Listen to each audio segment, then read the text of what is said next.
Hi, I'm Kyle Brown, undercarriage specialist, and today we're going to talk about undercarriage maintenance. Excavators work in a variety of materials at a variety of angles. Hardness, moisture, and operating stresses can all accelerate undercarriage wear. One of the best ways to extend undercarriage life is proper maintenance. It's important to select the right undercarriage from the start. To do that, you need to ask yourself some key questions. How long will I own the machine? How many hours a week will I use the machine? What are my typical ground and soil conditions? What are my impact conditions? What are my attachments on the machine? And what are the grades and slopes that are typical on my job site?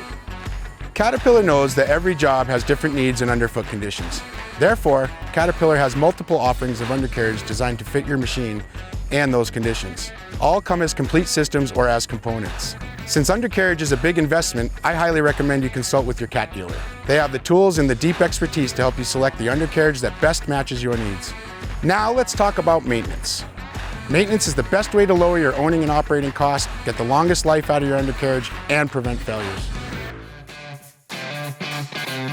Here we have a 320 hydraulic excavator, and to get the most life out of your undercarriage, you'll want to do a daily walk around. And here are the steps needed to do that. First, you're going to want to check to make sure that you don't have any pins that are drying up. A dry joint will start to show with some metal, shiny metal in between the joints. You'll also be able to tell by shoe separation. Another thing you want to check for is make sure all your track hardware is there.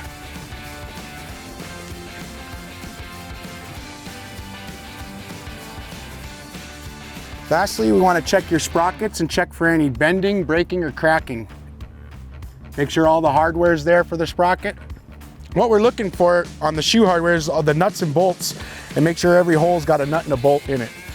Same with on the sprockets.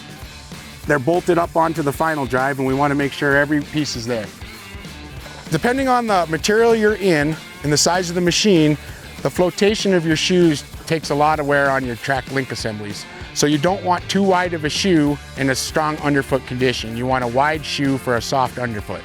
With a wider shoe traveling over rocks, you will send force to the link and start to prematurely fail joints. One of the things that I tell operators all the time is just really make sure when you're using the stick, you're digging towards the idlers. You never want to dig back towards the sprockets.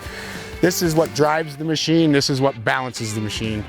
Never want to dig over where you're driving. You can really hurt the machine.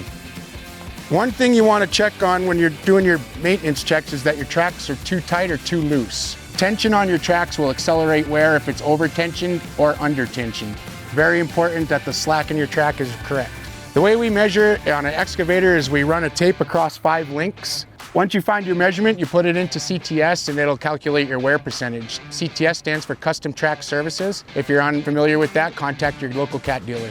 Don't forget, you can get extra bottom line protection with CVA plans, which offer maintenance cost per hour guarantees. Contact your dealer with questions, and remember that proper maintenance will help you lower operating costs and get the most life out of your undercarriage.